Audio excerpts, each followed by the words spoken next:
What's up, guys? Welcome to Box Football, and we're here for Euros reaction. Usually we go live, but just a long day yesterday, so we're gonna react. We're gonna react to the England game against Scotland. A disappointing performance for England against Scotland. England drawn 0-0, shock horror against Scotland, and it just literally has the whole country down, has the whole country talking. But Jack, how did you feel about it?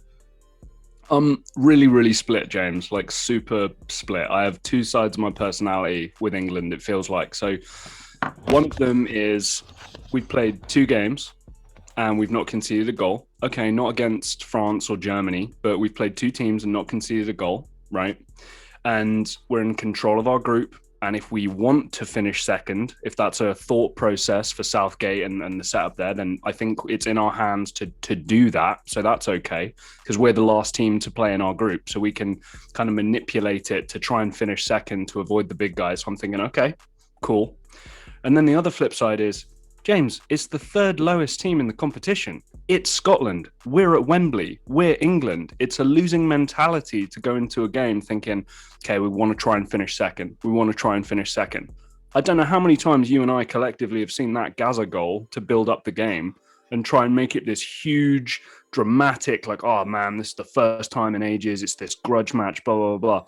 The moment I saw the lineup, I knew exactly what the game was going to be.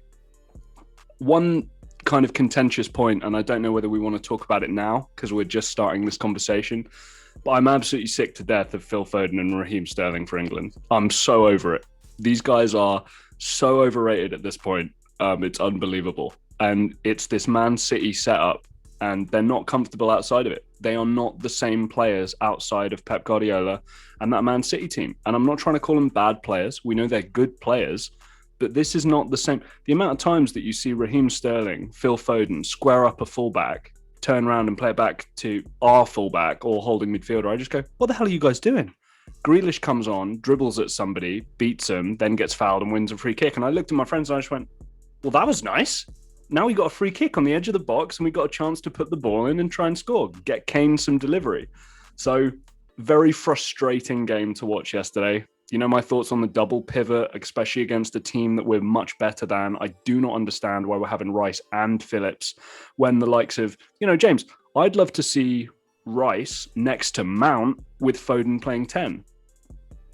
Or Rice next to Mount with Grealish playing 10, Rashford on one wing, Sancho on the other wing. The fact we haven't seen Jadon Sancho yet is an absolute disgrace. The amount of tweets from Bundesliga experts I saw yesterday, which were, wow, this England attack must be pretty amazing if Jadon Sancho hasn't even put his foot on the turf yet, So anyway, there's my vent. I've got kind of a split personality on it. The first side is, we're in control. We haven't conceded, blah, blah, blah. Maybe we'll finish second by choice and we've got an easier run to the final. But the other side is, come on, When I was the first 10 minutes I was watching, and I understand the intensity kind of picked up, but this reminded me of just a normal England qualifying game where it's like you expect England to kind of just go in there, get a goal, get a third one. Harry Kane might chip in and get two, and it'd be an easy one. They go into the pundits, they talking about how England have a chance, but as the game went on, I realized, wait, this is a big game. Right, England have to deliver today. You can feel the pressure of the country, and it just feels like these players are just going into the World Cup. Jack, let's be truthfully honest here. There was no real expectations. Yeah. No, yeah, I would probably agree, because I think that the fan base as a whole got to a point where it was like, if we start having expectations, we're just going to get disappointed. Yeah, so let's just go for it. And also, I feel like the 2016 Euros kind of dampened them expectations, but for sure. The expectations now for the England team, it is so high. They expect class. They expect them to go out and dominate. And I just don't feel them players are up for it. I can go on and break down a bunch of stuff. I can first start off with the midfield. Jack, in my opinion, I think that Scotland midfield is better than England's midfield, if I'm being truthfully honest here. Billy Gilmore was probably the best midfielder on the day. John McGinn ran the midfield, box to box. He was outstanding. And I look at England at times and I feel like I get it with Gareth Southgate. You want to be a bit pragmatic, but is a double pivot always needed? Did Scotland give you that much of a threat for you guys No. to really need a double pivot? Also, No. James, I think the thing that really frustrates me too is a lot of the Scottish guys are out of position. You know, I mean, like Scott McTominay's playing Okay. one of the centre back roles. Kieran Tierney's playing a centre back role. These are not guys playing in their kind of desired position. These are guys of a good quality, good enough quality that you just have to force them into the team. England, everybody's playing exactly where they want to play, right? They're all playing in the hardest league in the world, highest quality league in the world. And we face a team like Scotland and we can't get it done. Your point about the double pivot, I totally agree with you. If we're playing a Portugal or a France or a Germany, Rice and Phillips, I'm probably going to go, I hate to say it, but yeah, that's going to give us our best chance. Scotland, Croatia, Czech Republic, we're going to do a double pivot of two guys who aren't particularly creative. Now, I saw a bunch of stuff on Declan Rice criticizing him and dissing him.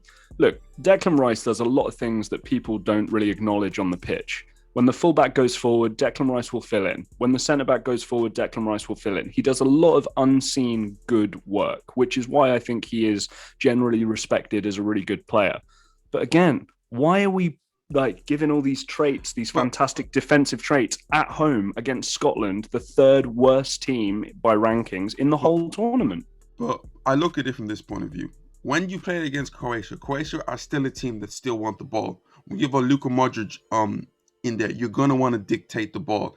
And Right, I could see why you had Kevin Phillips and Declan Rice there, because they can break it up. They can get onto a player like Luka Modric and win the ball back and that's what happened for the goal.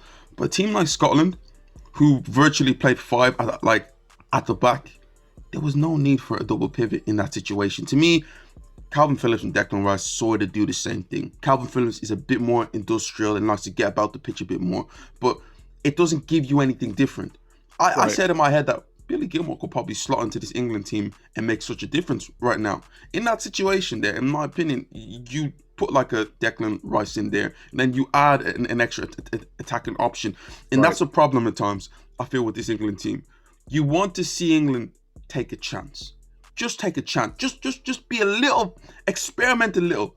If it Right, goes off, it's all right. You can right. you can afford to drop points in the situation. But by you taking out a midfield and bringing in a more attacking player, I don't think it's the biggest crime in the world. I don't think that anyone in the country would be upset with you for only having one sitting midfielder. I didn't get that. Then I move on to the three front players.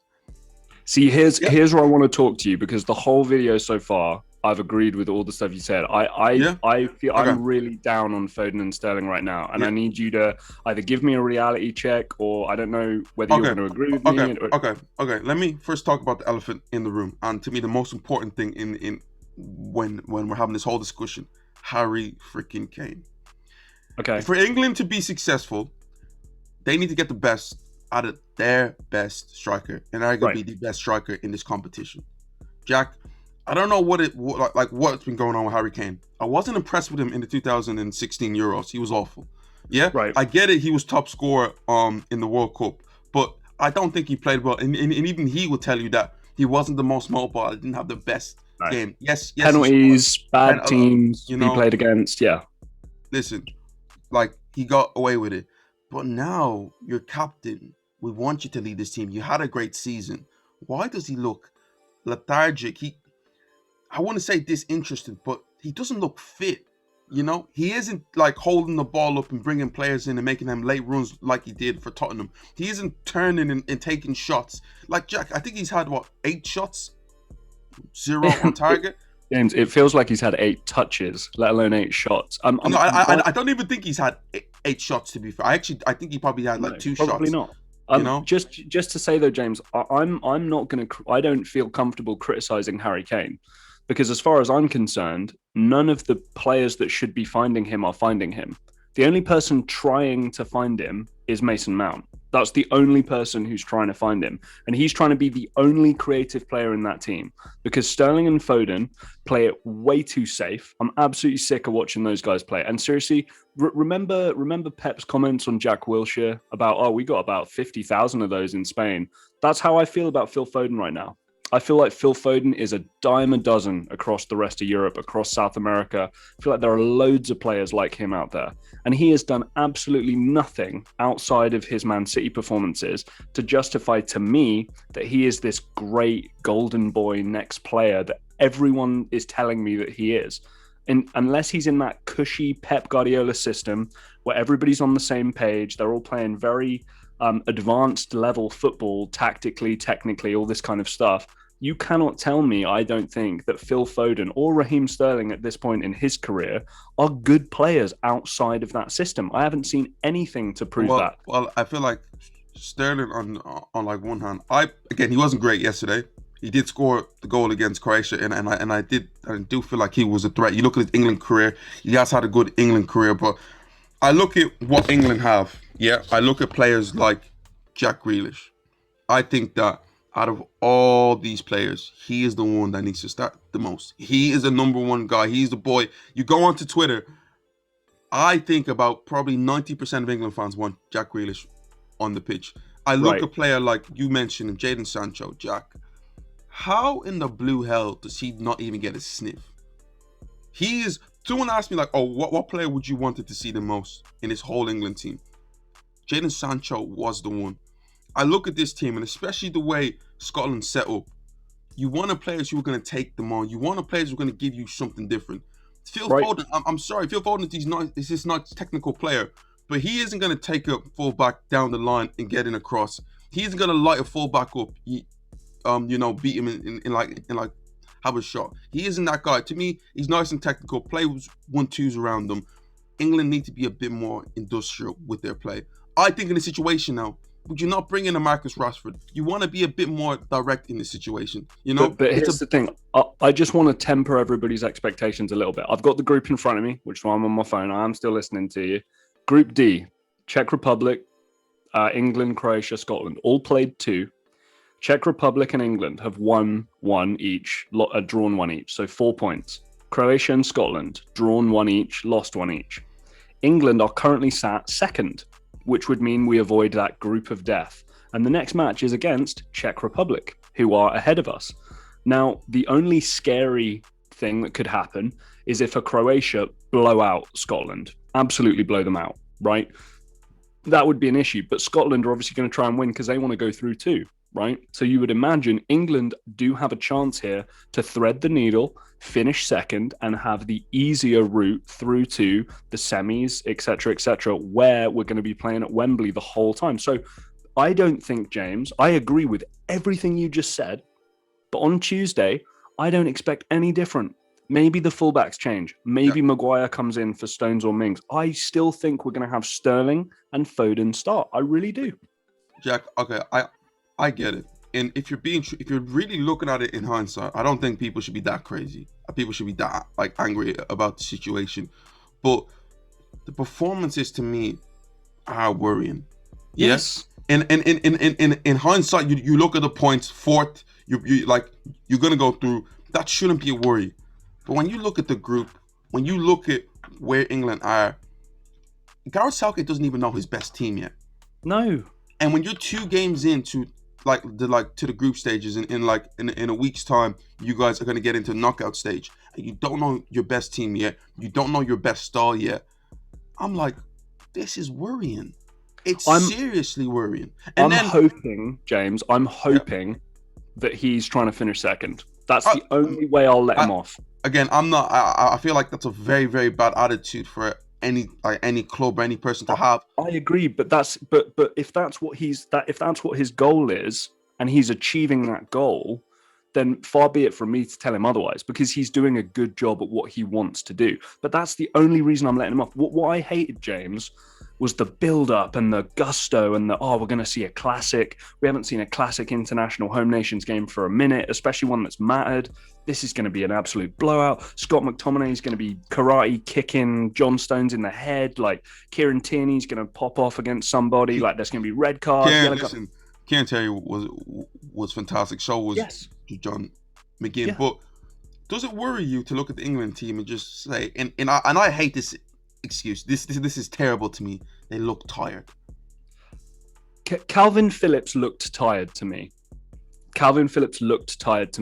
But I would say he's come off a season with Leeds United and Marcelo Bielsa, and he one of probably the best match of his entire footballing career in that first game against Croatia. He was phenomenal. So him, I said to my friends I was watching the game with, I was like, he looks tired. Everybody else, I tend to agree with you. Maybe Kane. Kane's had, been carrying Tottenham on his back for basically the whole season.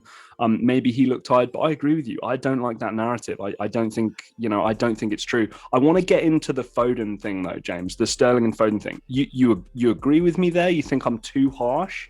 Do you know what it is? If I'm for what I want, I wouldn't play neither of them at this moment of time. Maybe Sterling. But I would take Foden now. But the thing about Foden is that Foden's the golden boy, and I feel like should he be the golden boy, James? Am I like me saying that he's a dime a dozen across Europe and South America? Am I being too strong there, or do you agree with me? I agree. I feel like he's a good player. I feel like he may turn into a world class player, but the right. hype, like we've never seen anything like. No. It's not true. Foden is a good football player. And James, This is not because I'm doing this with you right now. I was more excited when Jack Wilshere came out than I've been with Phil Foden.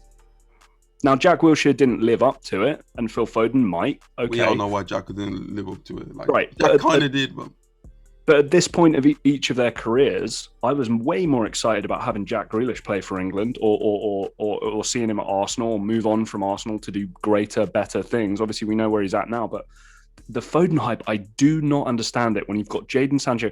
And the thing that made me laugh most yesterday, James, the bench, Rashford was sat next to Grealish, who was sat next to Sancho. And every time they cut to those three players, it was like, what are we doing? Jack, do you know what it is? I just thought in my head, listen, Gareth Southgate needs to find a way to get all these guys on the pitch. Jadon Sancho needs to play. He is someone that, you look at all these English players, he is the most different one. 1v1 and take-ons, he is the best at. Right. Why is he not on the football field? Especially for a player like Harry Kane. That's what he feeds on. He wants to he wants to receive his ball. He wants to receive the ball to his back away from goal, turn it, play into Jadon Sancho, and make a late run into the box. That's what he wants. Harry Kane likes direct players, to me. I think a Marcus Rashford in this situation would help this England team a lot more. Just that bit of pace, that bit of unpredictability. I don't think you get that with Raheem Sterling. I don't James with Phil Foden at this moment of time. But if you want to play Jack Grealish, people say his best position is on the left hand side. So if you do play him in that situation, you're going to lose one of them. Right. But James, so Squawker Football tweeted this yesterday, and I love stats when they back up what your eye tells you, right? That's kind of, I feel like you and I, that's kind of a new thing that we're trying to tell people about. Jadon Sancho has completed more take-ons, played more through balls, provided more pre-assists, and more final third passes than any other player in the Bundesliga since 2018-2019. 6,819 minutes, 41 assists, 37 goals. Directly involved in a goal once every 87.4 minutes. So one a game. Bundesliga stats. And every player in the Bundesliga since 2018-2019. Matches played, he's 19th with 92. 7th with goals scored. 2nd with assists. Shots on target, 16th. Chances created, he's 4th. Take-ons completed, 1st. Passes into the penalty box, 7th. Through balls, 1st. Secondary assists, 1st. Final third passes, 1st. Jack, do you want me to tell you the truth about Jadon Sancho? Yeah. This is the complete truth. Yeah. Fortunately for him, he doesn't play in the Premier League. And I can guarantee you, I don't think they watch the Bundesliga enough to give Jadon Sancho the credit. Yeah, they hear, the stats here, there, but it's like they would rather credit someone who does something in the Premier League to what a player does in the Bundesliga. Who, if you weigh it up, Jack Grealish, Jadon Sancho has probably outperformed the majority of all England front players this year, apart from Harry Well, Kane. the Overall, thing, what you have to look at as well is Sancho was not good for the first few seasons because I think he was still recovering from his failed move back to England and Manchester United, right? But then once we kind of hit January and Sancho was like, right, okay, I'm here. He got himself fit and was yeah. playing and also and unbelievable also and football. also what Jack means is that the start of the season, not the first few seasons, the start of the season, he Yeah, wasn't yeah, great at the sorry. start of the The start of last season, sorry, excuse me. And obviously now supposedly he's going to get his big move, and maybe it'll be onwards and upwards. But Dortmund at Black and Yellow tweeted the picture of Bellingham and the picture of Sancho, and they were just, oh, come on, the boys. And none of them touched the field, and I just thought, what the hell are we doing? Do you know what it is? I just want England. It's all right to make a mistake right now if you do something that is unpredictable. If you do something that's gonna like give the country a bit of life. Stop being pragmatic and actually go for it. And also, to me, also the fullbacks for England. How many times did I see them bomb up? Reece, Especially. sure. To be fair to him, did it a couple nice underlaps, couple nice progressive play. Reece James, though, who is the better athlete, is coming off, you'd argue, maybe the better year, especially with a Champions League trophy and medal for himself. I didn't see Reece James do any attacking movement at all. And that thing where Sterling was messing around in the box and Reece James was just outside the box going, hey, if you pass it to me, I'm onside, I'll just cross it into Kane. And Sterling then didn't, and then dove in the box, and obviously we didn't get a penalty. Like, anyway. But the thing is, James, here's the thing, though, mate. And I know we're trying to finish up here. If there's a Gareth Southgate interview in like 15 years, right, when he's no longer manager, of course, and they go 2021 Euro 2020, did you try and finish second? And Southgate goes, yeah, we wanted to avoid the big guys, and we go on to do well, make a semi-final or a final, or even win the thing. Then I'm going to go, you know what? Shut my mouth. Why would we want to play good football if actually the way he's thought about things, it's going the way we want? However, if he can tell me and sit there and go, oh, we tried to win every game. Yeah, we tried to win every game. Get the hell out of here. Are you kidding me? Oh, my God. Jack, I just hope that he doesn't try and lose a game just to finish second, because that's just, to me, that's just a poor man's mentality there. I agree. To win this competition, you're going to have to beat the best. So you just have to eat your medicine and beat the best teams. I had a few beers yesterday, and I remember like finishing the evening with like, you know who I want as England manager? Arsene Wenger or Jose Mourinho. They love England. Nah, but listen. First of all, I believe that if you can't play, if you're only allowing players who play for your country to play, it should be the exact same thing with managers. Managers should be from England. You can't be taking a manager from Brazil to come manage England. It makes no sense. But guys, or Sweden or Italy. let's not talk about that. No, let's not go right now. But guys, tell me what you think. How are England faring right now? Are you happy with the result? Can England win the Euros? Should Jadon Sancho play? Marcus Rashford, Jack Grealish, of course, he should play. Please comment down below. Thank you for watching. This is Box to Box Football, and we will see you in the next reaction.